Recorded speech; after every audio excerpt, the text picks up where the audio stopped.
আজকে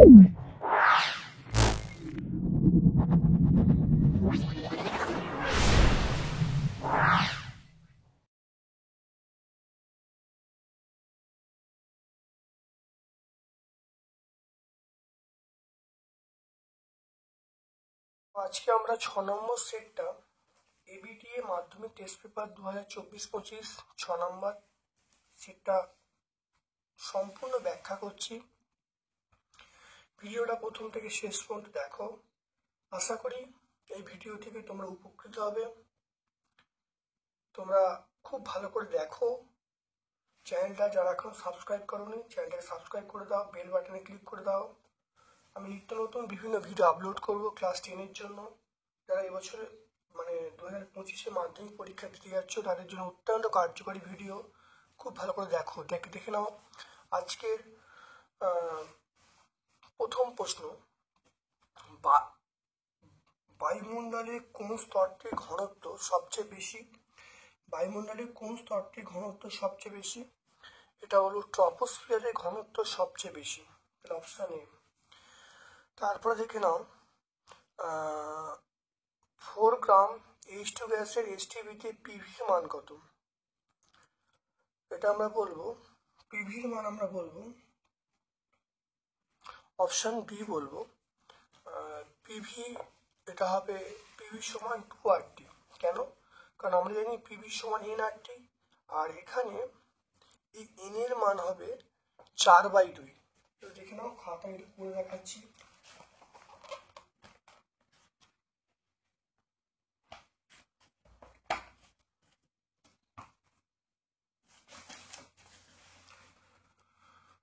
তাহলে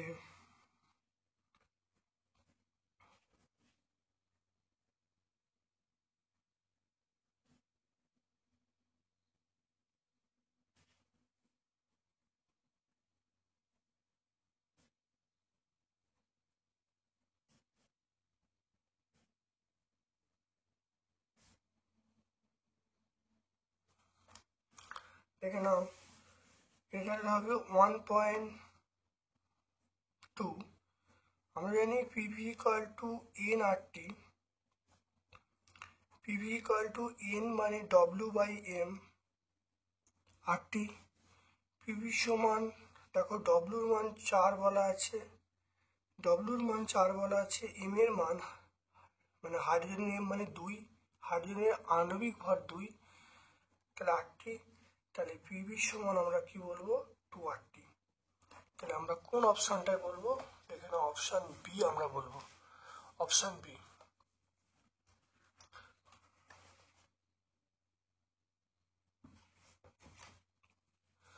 তারপর দেখো, গ্যাসীয় পদার্থের আণবিক ভর m, বাষ্প ঘনত্ব d হলে এদের মধ্যে সম্পর্ক আমরা জানি m সমান 2d। m সমান 2d আমরা বলবো। m মানে আণবিক ভর, d মানে বাষ্প ঘনত্ব, তাহলে m সমান 2d। একটি অবতল দর্পণের বক্রতা ব্যাসার্ধ 20 সেন্টিমিটার হলে ফোকাস দৈর্ঘ্য কত হবে? সবসময় মনে রাখবে 20/2। তো এটা হবে, আমরা কত বলবো? 10 সেন্টিমিটার হবে। তো এটা দেখে নাও 1.4। দেখে নাও 1.4। আমরা জানি f সমান r/2। f সমান, f মানে ফোকাস দৈর্ঘ্য, r মানে বক্রতা ব্যাসার্ধ, তাহলে 20/2। 20/2 মানে আমরা কত বলবো? এটা বলবো 10 সেন্টিমিটার বলবো। কত বলবো অ্যান্সার? 10 সেন্টিমিটার। তারপর দেখে নাও, প্রিজমের মধ্য দিয়ে সাদা আলো, দেখে নাও, প্রিজমের মধ্য দিয়ে সাদা আলোর প্রতিসরণের ক্ষেত্রে বর্ণের বিচ্যুতি সবচেয়ে কম হলো লাল বর্ণের আলোর বিচ্যুতি সবচেয়ে কম হবে। লাল বর্ণের আলোর বিচ্যুতি সবচেয়ে কম হবে। 1.6 আদর্শ ভোল্টমিটারের রোধ কত হওয়া উচিত? আদর্শ ভোল্টমিটারের রোধ আমরা অসীম বলবো। কত বলবো? অসীম। তারপর দেখে নাও 1.7 10 ওহম রোধের দু প্রান্তে 10 ভোল্ট বিভব প্রভেদ বজায় রাখতে কত ক্ষমতা প্রয়োজন হবে? এটা দেখে নাও,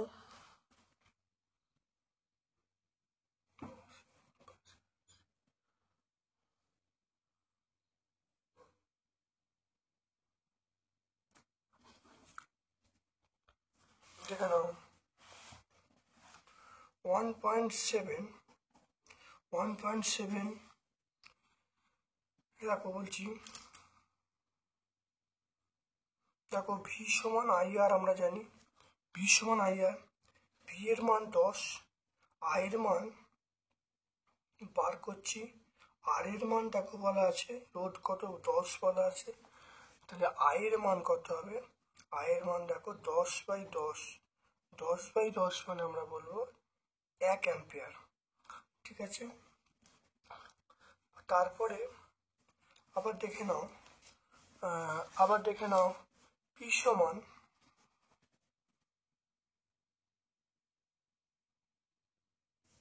তারপর দেখে নাও পি সমান ভিআই, পি সমান ভিআই, তাহলে ভি এর মান আমরা 10 জানি, আই এর মান 1 জানি, তাহলে পি সমান আমরা বলবো 10, মানে 10 ওয়াট। তাহলে অ্যান্সার দেখো আমরা বলবো 10 ওয়াট। 10 ওয়াট মানে আমরা অপশান এ বলবো, দেখে নাও, তাহলে অপশান এ আমরা বলবো।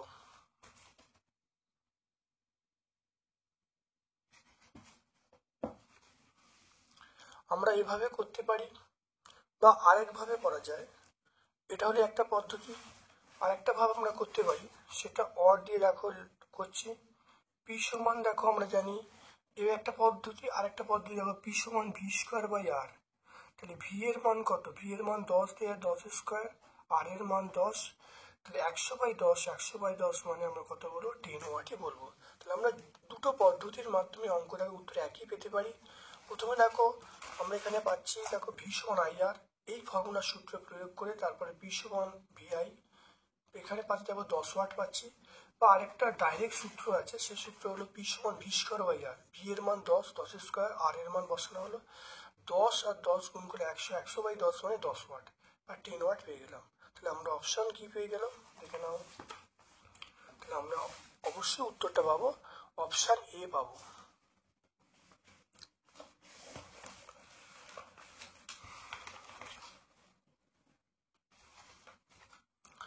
তারপরে দেখে নাও,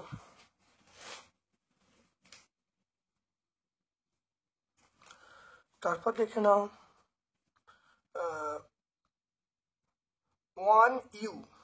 1 ইউ পরিমাণ ভর শক্তিতে রূপান্তরিত হলে শক্তির কত প্রয়োজন হবে।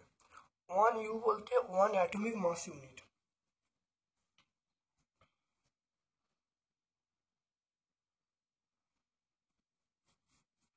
এটা আমরা কি বলবো, এটা আমরা এ বলবো, 931 এমইভি, 931 এমইভি হবে। কোন মৌলের আয়নন বিভব সর্বনিম্ন, আয়নন বিভব সর্বনিম্ন সেটা আমরা বলবো, এখানে যে অপশন আছে এটা আমরা বলবো সালফার বলবো, সালফারের আয়নীয় বিভব সবচেয়ে কম।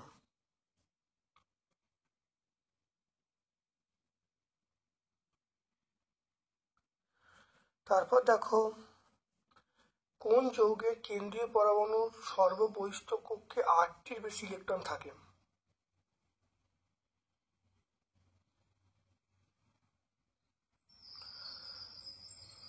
এটা বলবো PCl5, PCl5 এর ক্ষেত্রে কেন্দ্রীয় পরমাণুর ক্ষেত্রে আমরা 8টি বেশি ইলেকট্রন পাই, এটা PCl5। তারপর দেখে নাও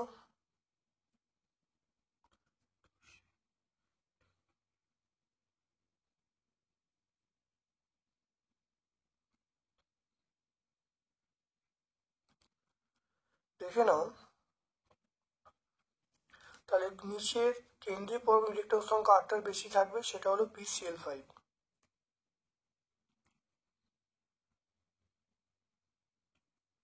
তারপর দেখে নাও, তারপরে হলো তড়িৎ বিশ্লেষণের সময় কোনটি তড়িৎ পরিবহন করে, তো তড়িৎ পরিবহন করে সেটা হলো ইলেকট্রন তড়িৎ পরিবহন করে। না, তো তড়িৎ বিশ্লেষণের সময় কোনটি তড়িৎ পরিবহন করে, অবশ্যই আয়ন, আয়ন তড়িৎ পরিবহন করে। আমরা বলবো অপশান ডি বলবো। নিম্নলিখিত কোন বিক্রিয়কের সাহায্যে H2S কে শনাক্ত করা যায়, H2S কে শনাক্ত করা যায় সেটা হলো লেড অ্যাসিটেটের সাথে শনাক্তকরণ করা যায়। তারপরে খুব ভালো করে দেখে নাও, সেটা কার্বন বিজারণ পদ্ধতিতে নিষ্কাশন করা হয় এমন দুটো ধাতুর নাম কি? কার্বন বিজারণ পদ্ধতিতে নিষ্কাশন করা যায় এমন দুটো ধাতু,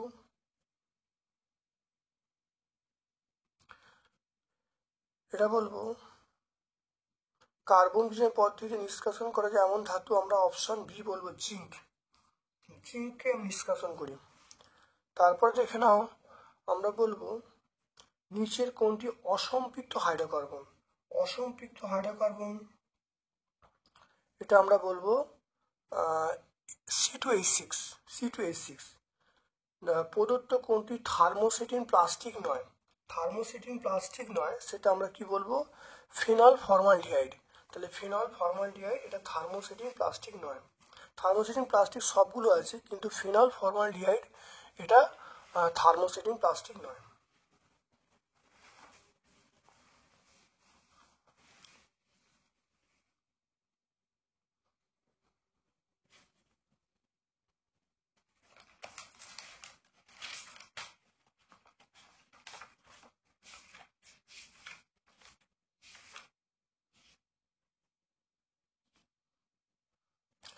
তারপর দেখো বায়োগ্যাসের একটি ব্যবহার লিখতে বলছি। দেখো বায়োগ্যাস জ্বালানি হিসাবে আলো জ্বালাতে আমরা ব্যবহার করি। বায়োগ্যাসের ব্যবহার আমরা হয়ে গেল। তারপর দেখো এটা আমরা যদি পেজ নাম্বার বলি তাহলে পেজ নাম্বার 8-এ পাবো।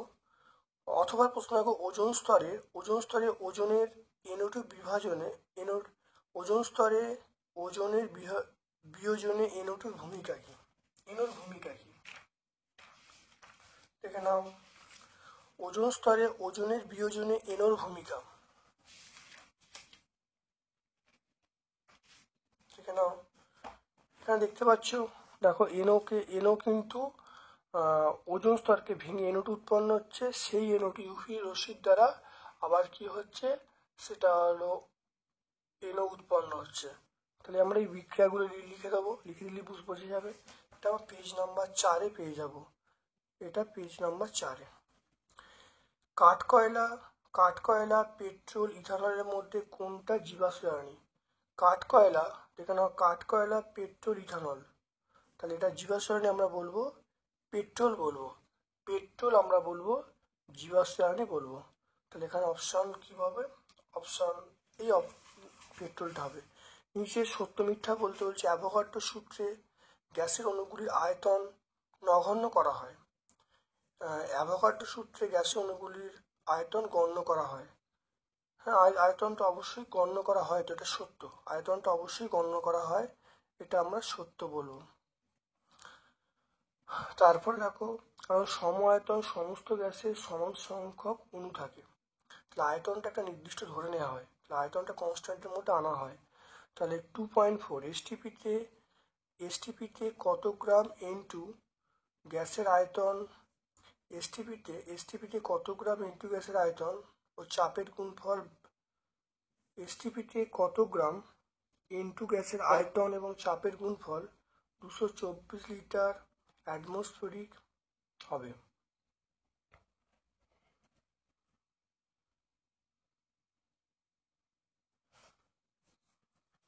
এসটিপিতে দেখে নাও, এসটিপিতে কত গ্রাম N2 গ্যাসের আয়তন এবং চাপের গুণফল এত লিটার অ্যাটমসফিয়ার হবে।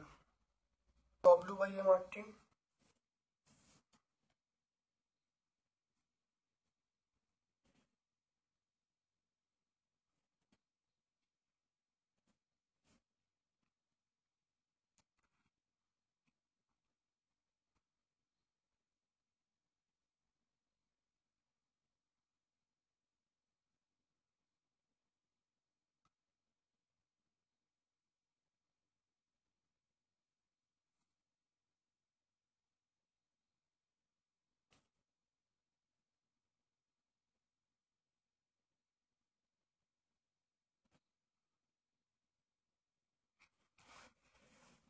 এটার মান দেখে নাও, এটার মান বলা আছে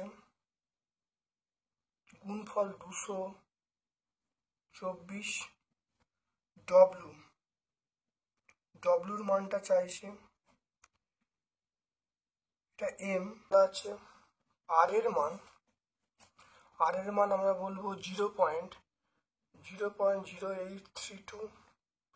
টি এর মান এসটিপি মানে 300 হবে। এটা ক্যালকুলেশন করলে যেটা আসবে,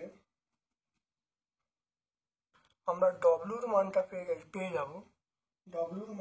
যাব 125.64 এত গ্রাম আমরা পেয়ে যাব।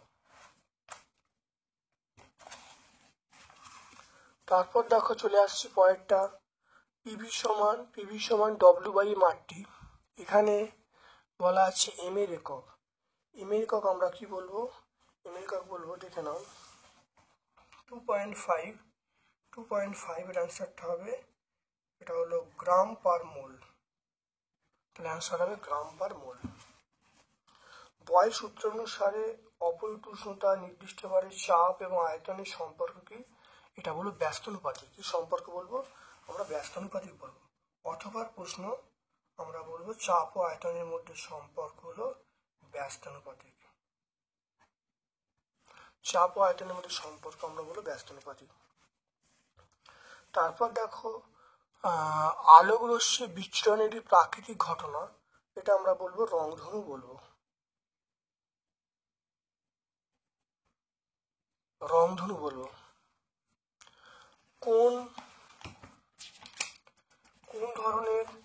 কোন ধরনের লেন্স দ্বারা হর্ষ দৃষ্টি প্রতিকার করা হয়? এটা আমরা বলবো হর্ষ দৃষ্টি প্রতিকার করা হয়, এটা আমরা বলবো অবতল লেন্স দ্বারা। অর্ধপরিবাহী উদাহরণ আমরা বলবো সিলিকন বলবো। সিলিকন হলো অর্ধপরিবাহী। ফিউজ তার বর্তনীর সঙ্গে কিভাবে যোগ করা হয়? ফিউজ তার বর্তনীর সঙ্গে শ্রেণী সমবায় যোগ করা হয়। 2.9 আমরা এখানে লিখছি, ওখানে লেখার জায়গা নেই, তাহলে বলবো শ্রেণী সমবায় যোগ করা হয়। দেখো তেজস্ক্রিয়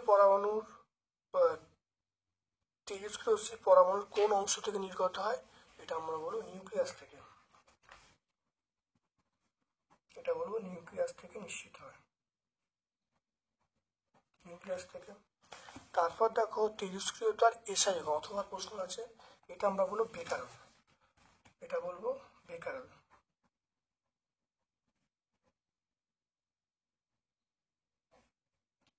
তেজস্ক্রিয়তা এসআই একক আমরা কি বলবো? বেকারল বলবো। তারপর দেখো 14 নম্বর শ্রেণীর ধাতুকল্প আমরা কি বলবো?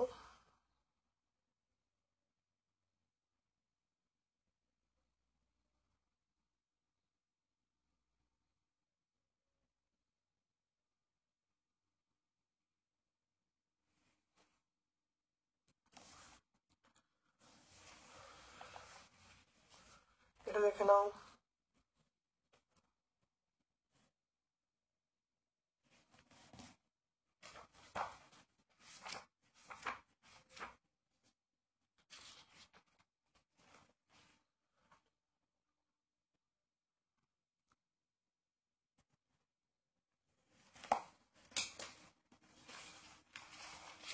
সরকারি একটা চাকরি, ক্ষারীয় মিথ্যে ধাতু 2 নম্বর গ্রুপ, ম্যাগনেসিয়াম। ক্ষারীয় মিথ্যে ধাতু ম্যাগনেসিয়াম বলবো। খুব ভালো করে দেখে নাও। তাহলে 14 নম্বর শ্রেণীর ধাতুকল্প, এটা বলবো সিলিকন বলবো। হ্যালোজেন মৌলগুলোর সবচেয়ে বিজারণ ধর্ম বেশি, এটা আমরা আয়োডিন বলবো। ক্ষারীয় মৃত্তিকা মৌল আমরা ম্যাগনেসিয়াম বলবো। তারপরে 17 নম্বর শ্রেণীর তড়িৎ ঋণাত্মকতা বেশি, এটা আমরা বলবো ফ্লুরিন বলবো।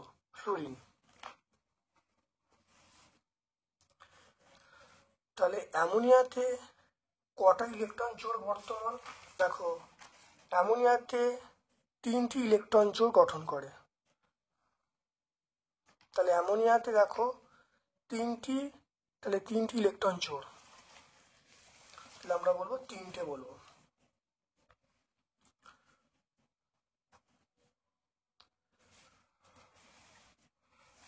2.12, এর উত্তর হবে 3টি। তারপর দেখে নাও পরমাণু আয়নের মধ্যে কোনটা বেশি সুস্থিত? আমরা বলবো আয়ন বেশি সুস্থিত।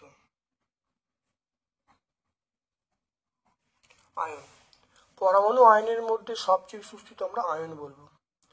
তড়িৎ বিশ্লেষণ প্রক্রিয়ায় কোন প্রকার তড়িৎ প্রবাহ ব্যবহার করা হয়? এর অথবা প্রশ্নটা আমরা বলবো সমপ্রবাহ বা ডিসি, তাহলে সমপ্রবাহ বলবো, সমপ্রবাহ। তারপর দেখে নাও বজ্রপাতের ফলে কোন অ্যাসিড তৈরি হয়? বজ্রপাতের সময় কোন অ্যাসিড তৈরি হয়? O2 বিক্রিয়া করে NO উৎপন্ন করবে, তারপরে দেখো NO2 উৎপন্ন করবে, সেখান থেকে HNO3। তাহলে আমরা কোন অ্যাসিড বলেছে, তাহলে আমরা কি বলবো? HNO3 বলবো।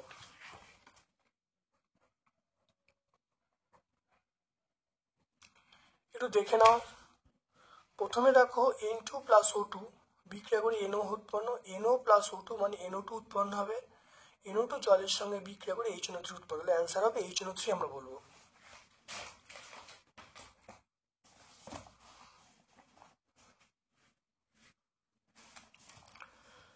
তারপরে দেখো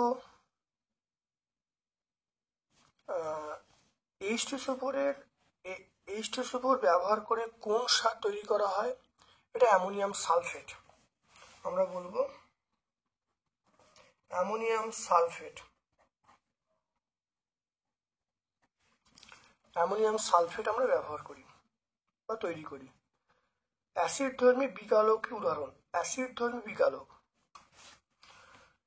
এটা আমরা দুটো উদাহরণ বলছি। এটা হলো, একটা হলো SiO2, বা এটা ছাড়া আরেকটা হয়, সেটা হলো বোরাক্স। অ্যাসিড ধর্মী বিকারক দুটো হয়, SiO2 বা বোরাক্স। তড়িৎ বিজারণ পদ্ধতিতে নিষ্কাশন করা হয় একটা ধাতুর নাম।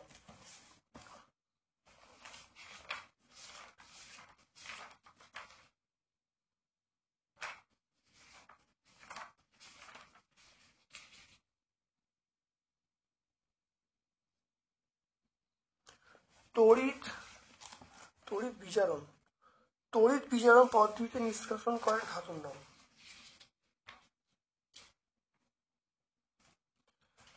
দেখে নাও, সে ধাতু আমরা কি বলবো?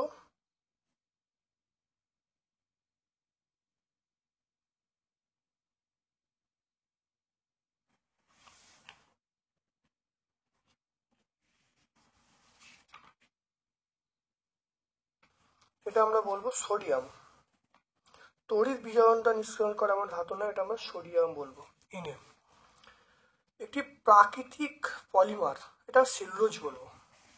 প্রাকৃতিক পলিমার আমরা বলবো সেলুলোজ। সেলুলোজ, প্রোটিন, এগুলো প্রাকৃতিক পলিমার।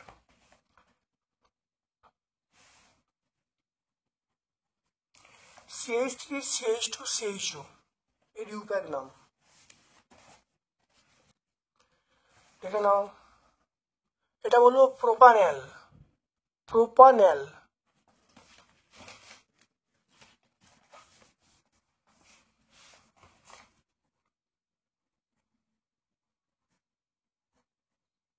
প্রোপানেল বলবো, প্রোপানেল।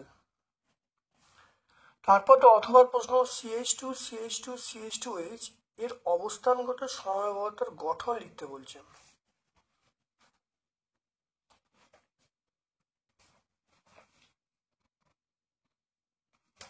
এর অথবাটা লিখি, দেখে নাও।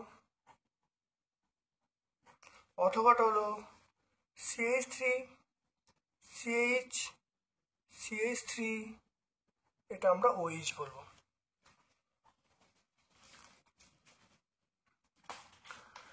এরপর চলে এসো, দেখো মিথেন হাইড্রেট। দেখে নাও মিথেন হাইড্রেট কি, এটা আমরা পেজ নাম্বার 9 পাবো। দেখে নাও মিথেন হাইড্রেট।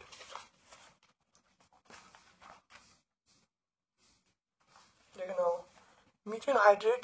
দেখে নাও মিথেন হাইড্রেট হলো এক ধরনের কেলাসাকার পদার্থ। H2 জলের অণু নিয়ে গঠিত হয়, বরফের মতো দেখতে হয়। এর সংকেত হলো CH4, 5.7H2O আর 4 CH4 23H2O। ঠিক আছে, এটা দেখতে এটা গন্ধহীন বর্ণহীন, এটা প্রাকৃতিক গ্যাসের মতো। ঠিক আছে, বুঝে নেওয়া গেল। তারপরের প্রশ্ন চলে এসো 0 ডিগ্রি, দেখে নাও 0 ডিগ্রি সেন্টিগ্রেড তাপমাত্রায়, দেখে নাও 0 ডিগ্রি সেন্টিগ্রেড তাপমাত্রায় রক্ষিত এটি নির্দিষ্ট করে গ্যাসের চাপ দ্বিগুণ আয়তন অর্ধেক করা হলো, অন্তিম তাপমাত্রা কত হবে?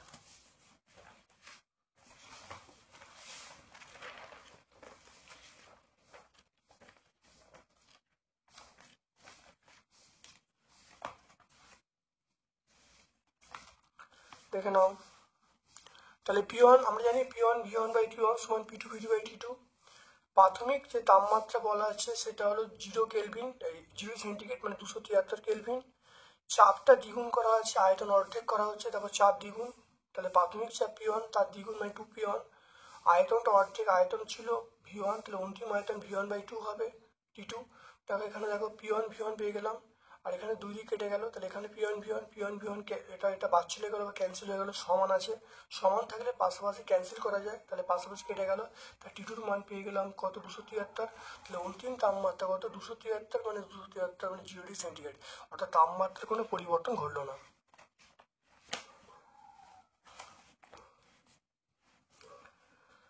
তারপর দেখে নাও অথবা প্রশ্ন দেখে নাও, স্থির চাপে কোন নির্দিষ্ট ভাবে গ্যাসকে 0 ডিগ্রি সেন্টিগ্রেড থেকে 546 সেন্টিগ্রেড তাপমাত্রা উত্তপ্ত করা হলো, গ্যাসটির অন্তিম আয়তনের সঙ্গে প্রাথমিক আয়তনের অনুপাত নির্ণয় করতে বলছে।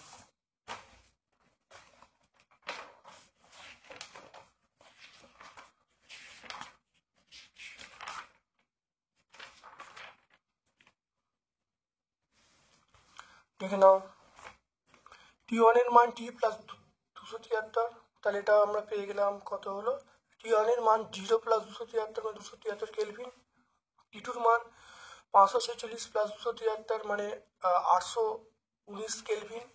তাহলে আমরা জানি V2/V1 সমান আমরা বলবো T2/T1, মানে সূত্রটা এরকম ছিল V1/T1 সমান V2/T2, একটু সাজিয়ে নিয়ে লিখেছি আমরা V2/V1 সমান T2/T1, মানটা বসিয়ে দিয়েছি। তাহলে V2/V1 3/1, তাহলে V2/V1 আমরা কত বলবো 3:1। এটা হলো অন্তিম, এটা প্রাথমিক, তাহলে অন্তিম আয়তন ও প্রাথমিক আয়তনের অনুপাত হলো 3:1।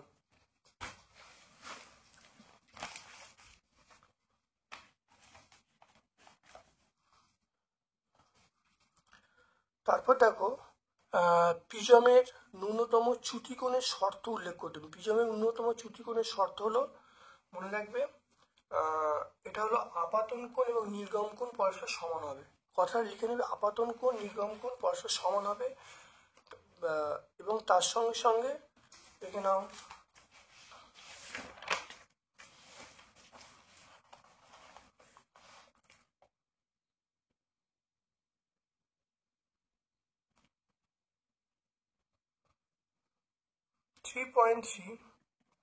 আমরা বলবো আপাতন কোণ সমান কি বলবো নির্গম কোণ। আপাতন কোণ সমান নির্গম কোণ হবে, অর্থাৎ এখানে I1 সমান I2 হবে, এটা হলে তাহলে R1 সমান R2 হবে, তাহলে এটাই শর্ত তোমরা লিখবে। তারপরে দেখো দেখে নাও কোনো বস্তুর রৈখিক বিবর্তন 2.5 এর অর্থ কি। দেখে নাও রৈখিক বিবর্তন 2.5 এর অর্থ কি, তাহলে m সমান আমরা কি বলবো, তাহলে m সমান V/U, এটা হলো 2.5, এটা হলো V/U। তাহলে এখানে দেখে নাও এর অর্থ হলো প্রতিবিম্ব দৈর্ঘ্য এবং বস্তুর দৈর্ঘ্যের অনুপাতটা হলো 2.5, তাহলে আমরা কি বলবো, এর অর্থ হলো প্রতিবিম্ব দৈর্ঘ্য এবং বস্তুর দৈর্ঘ্যের অনুপাতটা হলো 2.5।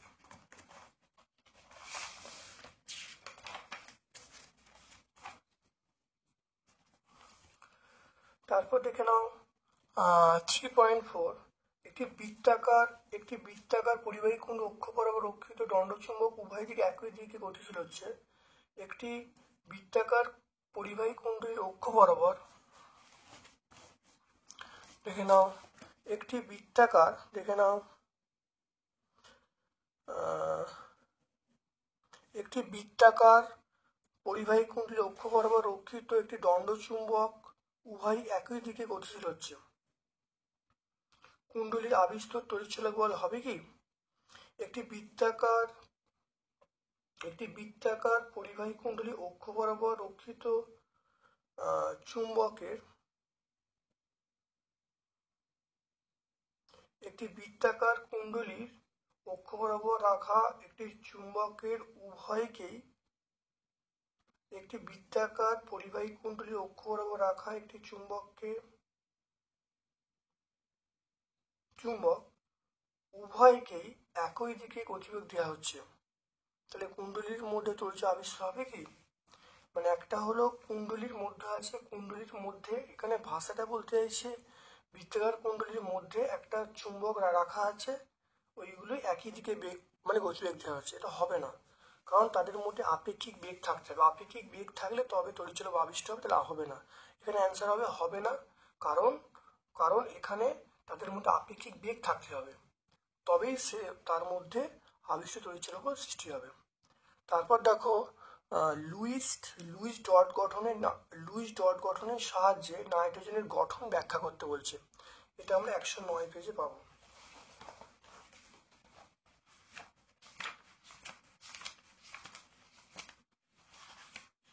দেখে নাও 109 পেজে আমরা পাবো। সেটা কি বলতো? নাইট্রোজেন। দেখে নাও নাইট্রোজেন, দেখে নাও এটা আমরা দেখো নাইট্রোজেন, দেখো লুইস ডট গঠন আমরা পেয়ে যাব। নাইট্রোজেন আমরা পেয়ে যাবো, দেখো লুইস ডট গঠন। ভালো করে দেখে নাও,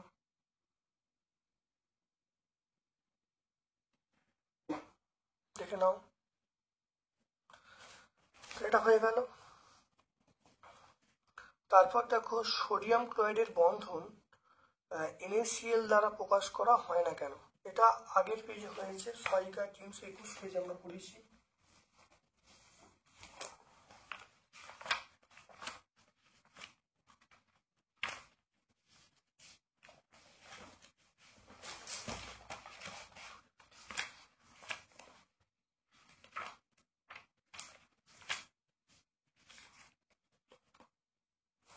দেখে নাও উত্তরটা এখান থেকে পেয়ে যাবে, 6/321 তোমরা পেয়ে যাবে, দেখে নাও। তারপর দেখো আধুনিক পর্যায় সূত্র, এটা আমরা পেজ নাম্বার 98 পেয়ে যাবো, অনেকবার হয়েছে আর এটা ব্যাখ্যা করছি না। তারপরে দেখো কি ঘটে, উত্তপ্ত ক্যালসিয়াম কার্বনেটের উপর দিয়ে নাইট্রোজেন গ্যাস পাঠানো হবে। উত্তপ্ত ক্যালসিয়াম কার্বনেটের উপর নাইট্রোজেন গ্যাস পাঠালে কি ঘটবে দেখে নাও।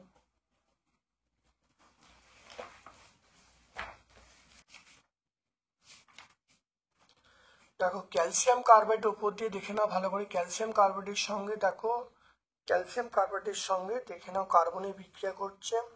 দেখো ক্যালসিয়াম কার্বাইডের উপর দিয়ে যদি দেখো নাইট্রোজেনের বিক্রিয়া করছে, যেখানে দেখো ক্যালসিয়াম সায়ানামাইড এবং কার্বনের মিশ্রণ তৈরি হচ্ছে।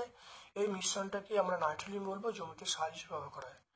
অত্যন্ত ইম্পর্টেন্ট প্রশ্ন, 125 পেজ। এটা 125 পেজে পাবো, এই উত্তরটা আমরা 125 পেজে পাবো। অথবা প্রশ্ন দেখো, এটা হলো সোডিয়ামের সঙ্গে অ্যামোনিয়ার বিক্রিয়া বলতো, সোডিয়ামের সঙ্গে অ্যামোনিয়ার বিক্রিয়া, এটা আমরা 120 পেজে পাবো। দেখে নাও সোডিয়ামের সঙ্গে অ্যামোনিয়ার বিক্রিয়া, দেখে নাও সোডিয়ামের সঙ্গে অ্যামোনিয়ার বিক্রিয়া, দেখে নাও সোডামাইট এবং হাইড্রোজেন উৎপন্ন হয়। ভালো দেখে নাও, সোডিয়ামের সঙ্গে অ্যামোনিয়া বিক্রিয়া করলে সোডামাইট এবং হাইড্রোজেন উৎপন্ন হয়। বিক্রিয়া লিখে দেবে, ভাষায় লিখে দেবে। তারপর দেখো অ্যালুমিনিয়াম পাতে, দেখে নাও অ্যালুমিনিয়াম পাতে মোড়া চাটনি খাওয়া উচিত নয় কেন?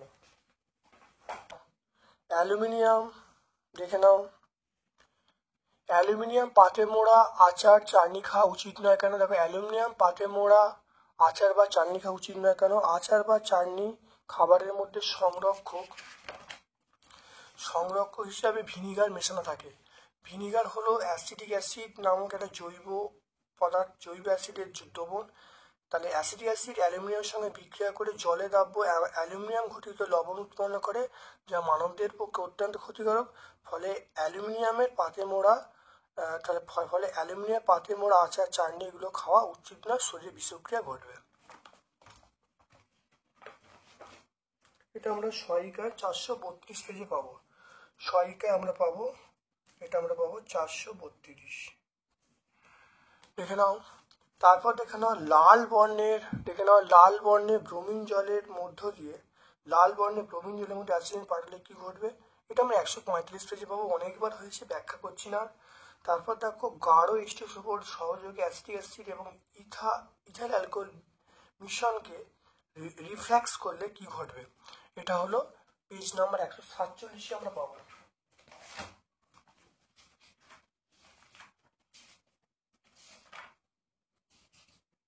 দেখে নাও, এই উত্তরটা তোমরা পেয়ে যাও। দেখে নাও, দেখো অ্যাসিটিক অ্যাসিড এবং ইথাইল অ্যালকোহল এর সঙ্গে বিক্রিয়া করে কি উৎপন্ন হচ্ছে, এস্টারিফিকেশন বিক্রিয়া ঘটছে, তার সঙ্গে জল উৎপন্ন হচ্ছে। তাহলে গাঢ় থেকে শুরু করব, একদম জল এই পর্যন্ত লিখলে উত্তর আমরা চলে আসবে। তাহলে দেখে নাও, তাহলে গাঢ় থেকে শুরু করে আমরা এই জল পর্যন্ত লিখব।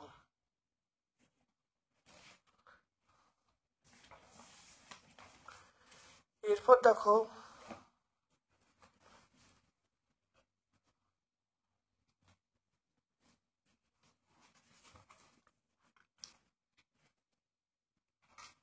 4.1 চলে এসো।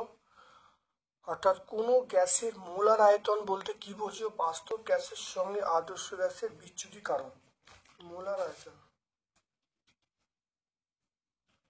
আচ্ছা মোলার আয়তন দেখে নাও নির্দিষ্ট ভর ও চাপে গ্যাসীয় পদার্থের 1 মোল আয়তনকে আমরা বলবো মোলার আয়তন বলবো। এটা আমরা ক্লাস 9-এ পড়েছিলাম। সংজ্ঞাটা অবশ্যই তোমরা লিখে রাখবে, অবশ্যই তোমাদের সিলেবাসও আছে। তাহলে নির্দিষ্ট চাপ এবং তাপমাত্রায় গ্যাসীয় পদার্থের 1 মোল আয়তনকে আমরা বলবো মোলার আয়তন বলবো। বাস্তব গ্যাসের সঙ্গে আদর্শ গ্যাসের বিচ্যুতির কারণ, এটা দেখে নাও।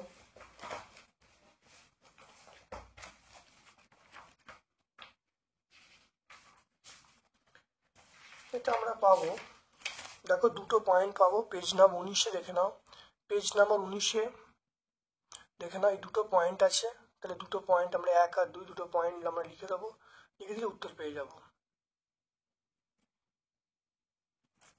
তাহলে পেজ নাম্বার 19, এটা বলবো পেজ নাম্বার 19।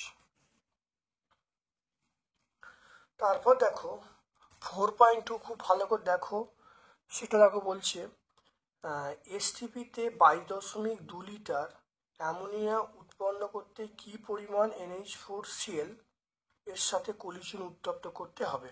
দেখে নাও,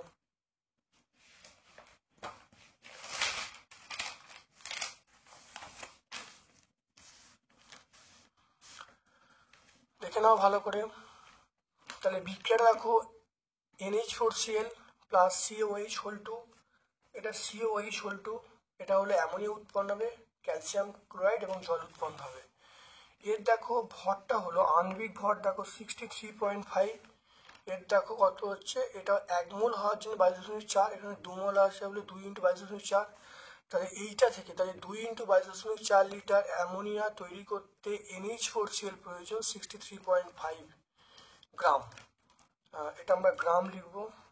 তাহলে একে বার করবো, আর তোমার যেটা দেওয়া আছে দেওয়া আছে নাম্বার 11.2 বা 11.2 লিটার অ্যামোনিয়া তৈরি করতে লাগবে কত, এটাকে গুণ করে দিয়েছি।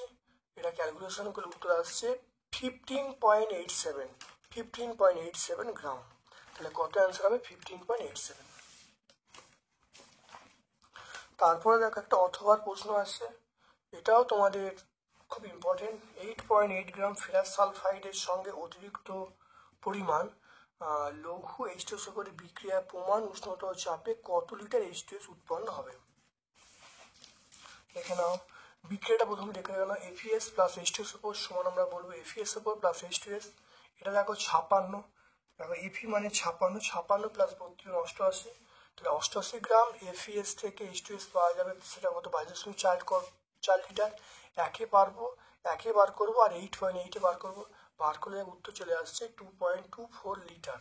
তাহলে কত হবে 2.4 লিটার অ্যান্সার পেয়ে যাবো। তাহলে অ্যান্সার হয়ে যাবে 2.24 লিটার। তারপরে দেখে নাও, এটা খুব ইম্পর্টেন্ট জিনিস, তারপর দেখে নাও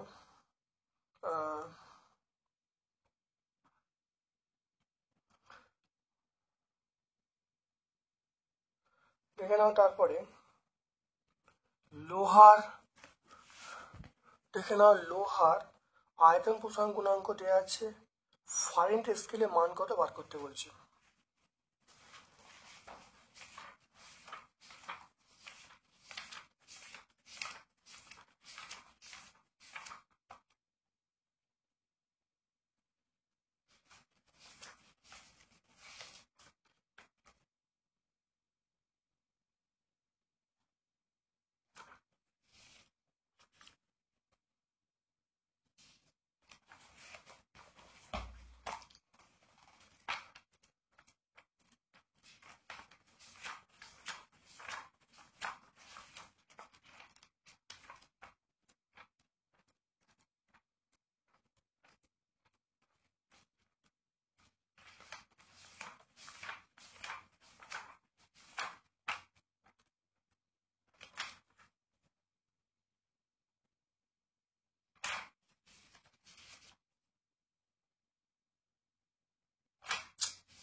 তাহলে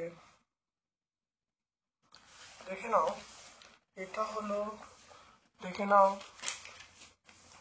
গামা এফ সমান 5/9, গামা এফ সমান 5/9, এটা হলো গামা সি। এবার অঙ্কটা পড়া যাক, খুব ভালো করে দেখে নাও।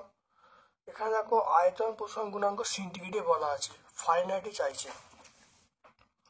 5/9 গামা সি এর মান বলা আছে, সেটা হলো 36 × 10⁻⁻6। এটা কাটলে কত? এটা কাটলে 4 হবে। এটা 20 × 10⁻⁻6। এটা হলো আমরা কি বলবো? ডিগ্রি ফারেনহাইট আমরা বলবো, ডিগ্রি ফারেনহাইট বলবো।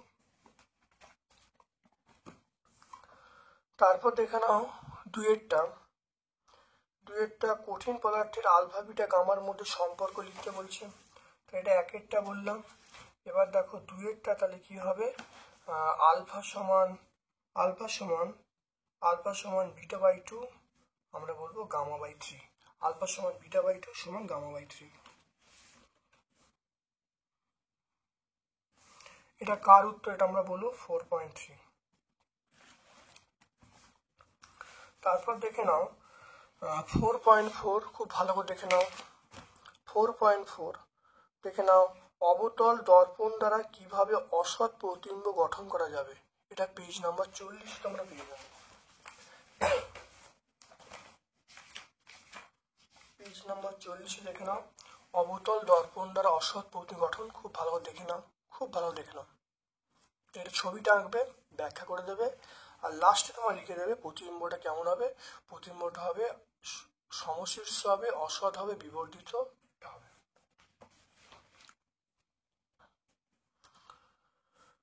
তারপরে দেখে নাও কোনো লেন্সের দেখে নাও কোনো আলোর তরঙ্গ দৈর্ঘ্য বলা আছে 320 মিলিমিটার, শূন্য স্থানে কম্পাঙ্ক কত বার করতে বলেছে।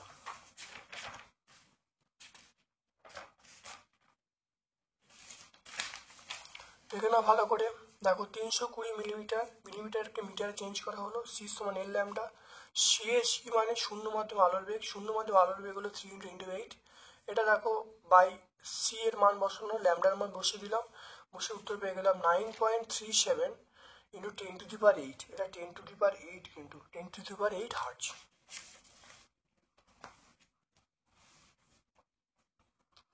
তারপরে দেখো অথবার প্রশ্ন দেখে নাও, কিভাবে আছে।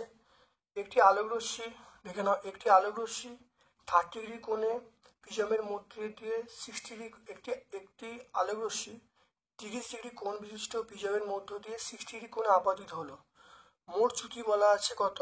সেটা হলো 30°। প্রমাণ করতে হবে দ্বিতীয় তল যখন বেরোবে সেটা লম্বভাবে বেরোবে, এবং প্রিজমের প্রতিসরাঙ্ক নির্ণয় করতে বলছে।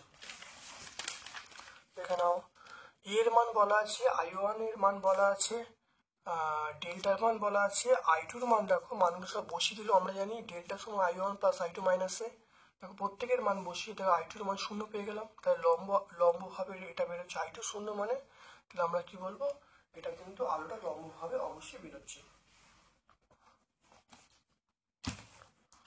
তারপরে চলে এসো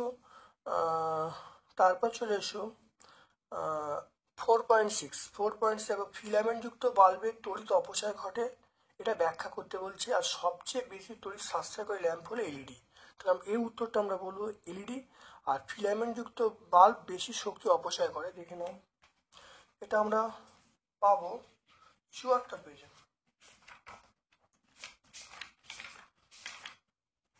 দেখে নাও এখানে আমরা পাবো ভাস্কর ল্যাম্প ব্যবহার করে ব্যয়িত তড়িৎ শক্তি প্রায় 98% তাপশক্তিতে পরিণত হয়, 2% দৃশ্যমান আলো পাওয়া যায়। তাহলে বোঝা যাচ্ছে যে এই ল্যাম্প সাশ্রয়কারী নয়, বোঝা যাচ্ছে। এখান থেকে উত্তর পেয়ে যাবো আমরা।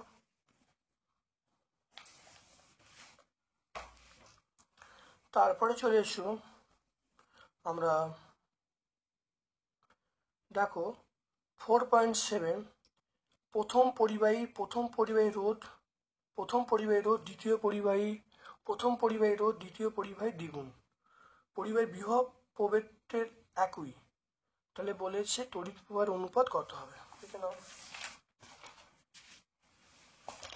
দেখে নাও V সমান I1 R1, এটা প্রথম ক্ষেত্রে, দ্বিতীয় ক্ষেত্রে V সমান I2 R2, এখান থেকে I1 বাই I2 করলাম, তাহলে এবার দেখো I1 বাই R2 সমান আমরা বলবো R2 বাই R1। এবার এখানে কোশ্চেন বলা আছে প্রথম পরিবাহীটা দ্বিগুণ, তাহলে আমরা কি বলা আছে, তাই 2R2 সমান আমরা R1 বলবো, কারণ এখানে অঙ্কটা বলা আছে প্রথম পরিবাহী রোধ দ্বিতীয় পরিবাহী দ্বিগুণ, তাহলে দ্বিতীয় পরিবাহীকে 2 দিয়ে গুণ করতে হয়, দ্বিতীয় পরিবাহীকে 2 দিয়ে গুণ করা হচ্ছে R2 বাই R1 তো হাফ পেয়ে গেলাম, তাহলে মানটা এখানে বসিয়ে দিলাম, তাহলে I1 আমরা একটু 1:2, তাহলে আমরা অ্যান্সার পেয়ে গেলাম 1:2 পেয়ে গেলাম। তারপরে আমরা চলে আসবো, সেটা হলো অথবার প্রশ্ন, একটি 12 ভোল্ট টংস্টেন ফিলামেন্ট ল্যাম্পকে 12 ভোল্ট বিভব প্রভেদযুক্ত উৎসের সঙ্গে যোগ করা হয়েছে, ল্যাম্পের মধ্য দিয়ে তড়িৎ প্রবাহ মাত্রার মান বলা আছে 3 অ্যাম্পিয়ার, তাহলে ফিলামেন্টের রোধ এবং ল্যাম্পের ক্ষমতা বার করতে বলছে। দেখে নাও এখান থেকে আমরা জানি, দেখো R সমান V square by P, R মানে রোধ, V মানে বিভবটা, P মানে অপচয় P মানে ক্ষমতার মানটা, এবার দেখো তার আগে করে নেবো P সমান VI, দেখো V এর মান আমরা 12 বলা আছে, I এর মান 3, তাহলে এটা P এর মান কত 36, 36 পেয়ে গেলাম, তাহলে প্রথম আমরা পেয়ে গেলাম ক্ষমতার মান হলো 36 ওয়াট। এবার জানি R সমান V square by P, V এর মান আর P এর মান বসিয়ে দিলাম, বসে R এর মান 4 পেয়ে গেলাম, তাহলে ফিলামেন্টের রোধ পেয়ে গেলাম 4 ওহম, আর ল্যাম্পের ক্ষমতা আমরা পেয়ে গেলাম 36 ওয়াট।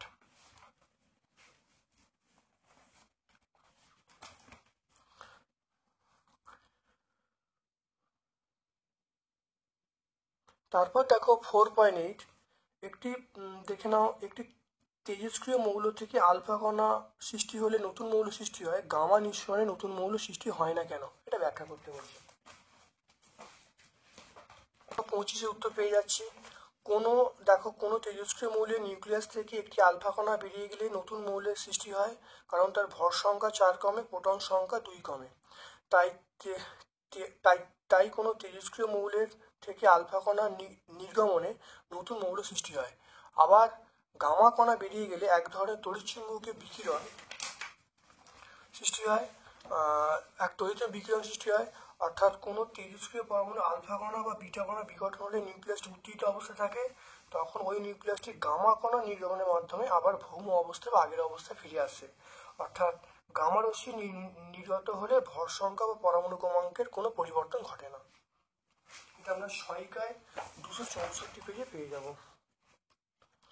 আমরা সহায়িকায় এটা পেয়ে যাব 264 পেজে পেয়ে যাব। তেজস্ক্রিয়তার দেখে নাও, তেজস্ক্রিয়তার ব্যবহার,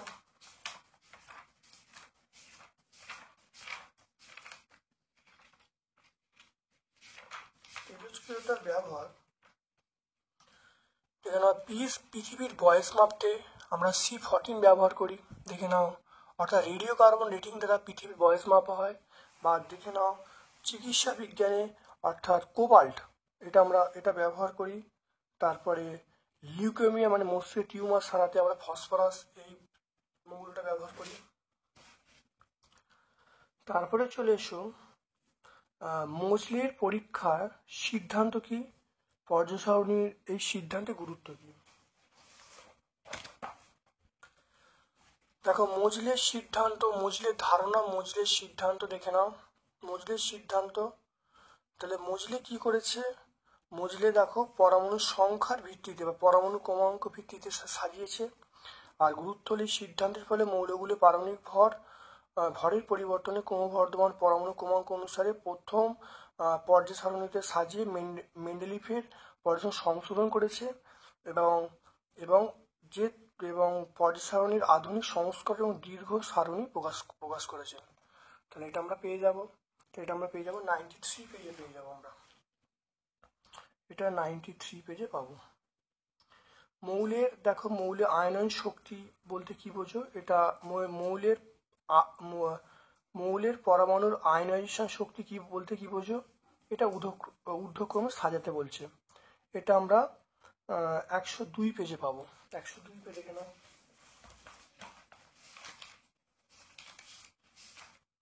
102 পেজে খুব ভালো দেখে নাও, সংজ্ঞাটা লিখে নেবে। দেখো সংজ্ঞাটা পেয়ে যাবে এখানে, দেখে নাও।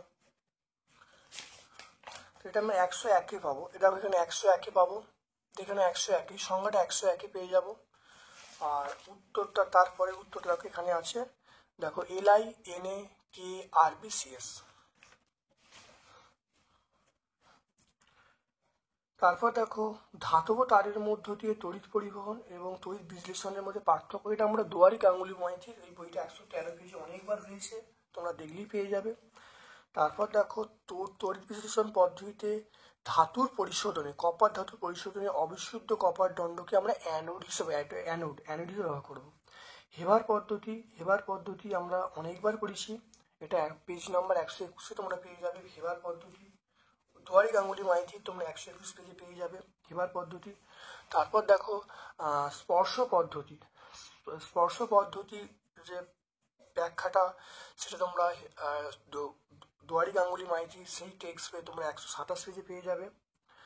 তারপর দেখো একটি হাইড্রোকার্বন বিক্ষিপ্ত সূর্যালোকে ক্লোরিনের সঙ্গে প্রতিস্থাপন বিক্রিয়ায় প্রথম যে যৌগ উৎপন্ন হবে তার নাম কি, হাইড্রোকার্বনটির নাম কি।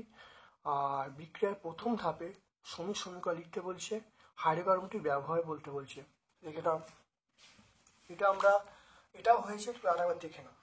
143 পেজে আমরা পাবো, 143 পেজে আমরা পাবো।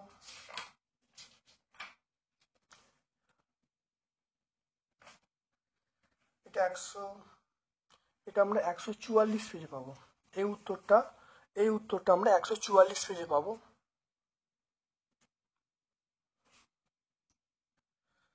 দেখে নাও, খুব ভালো দেখে নাও, এটা 144 পেজে আমরা পাবো। দেখো প্রথমের সঙ্গে বিক্রিয়া করে, এটা হলো দেখো মিথেনের সঙ্গে ক্লোরিন বিক্রিয়া করে মিথাইল ক্লোরাইড উৎপন্ন হবে, অর্থাৎ CH4 + Cl2 = CH3Cl + HCl, এটা হলো মিথাইল ক্লোরাইড উৎপন্ন হবে। এটা ফার্স্ট থেকে উৎপন্ন হলো, এটা প্রথম তোমার মনে রাখতে হবে। তারপরে তোমরা যেটা মনে রাখবে সেটা হাইড্রোকার্বনটির নাম কি, তাহলে হাইড্রোকার্বনটির নাম আমরা কি বলবো, মিথেন বলবো, নামটা হলো মিথেন। তারপরে বলা আছে হাইড্রোকার্বনটির ব্যবহার বলতে বলছে, হাইড্রোকার্বনটির ব্যবহার এটা আমরা আগের পেজে পেয়ে যাব, এটা 143 পেজে পাবো। দেখো জ্বালানি হিসেবে ব্যবহার করা হয়, বা ধরো কার্বন ব্ল্যাক তৈরিতে ব্যবহার করা হয়, এটা আমরা বলবো, তাহলে পেয়ে যাব। তাহলে হাইড্রোকার্বনটার ব্যবহার 143 পেজে, আর বাকিটা আমরা পেয়ে যাব কত পেজে, দেখো এটা আমরা 144 পেজে পেয়ে যাব। তাহলে হাইড্রোকার্বনের ব্যবহার 143 পেজে পাবো, আর বাকিটা 144 পেজে পাবো। তারপর দেখো অথবা প্রশ্ন দেখো অ্যাসিলিনের সঙ্গে হাইড্রোজেনের জুট বিক্রিয়া লিখতে বলছে এবং এলপিজি ব্যবহার, এইটা আমরা 145 পেজে পাবো। দেখে নাও অ্যাসিলিনের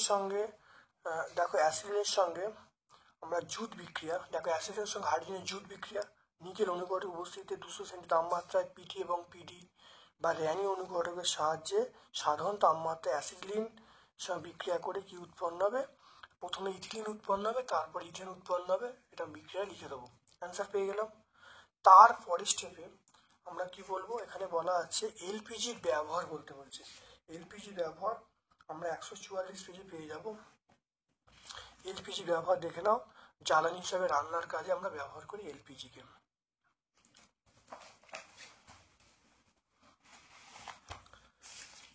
তাহলে আজকে আমরা 6 নম্বর সেটটা সম্পূর্ণ ব্যাখ্যা করলাম। 2024-এ যারা মাধ্যমিক পরীক্ষা দেবে, 2025-এ যারা মাধ্যমিক পরীক্ষা দেবে তাদের জন্য অত্যন্ত কার্যকরী সেট। আশা করি তোমাদের ভিডিওটা ভালো লেগেছে।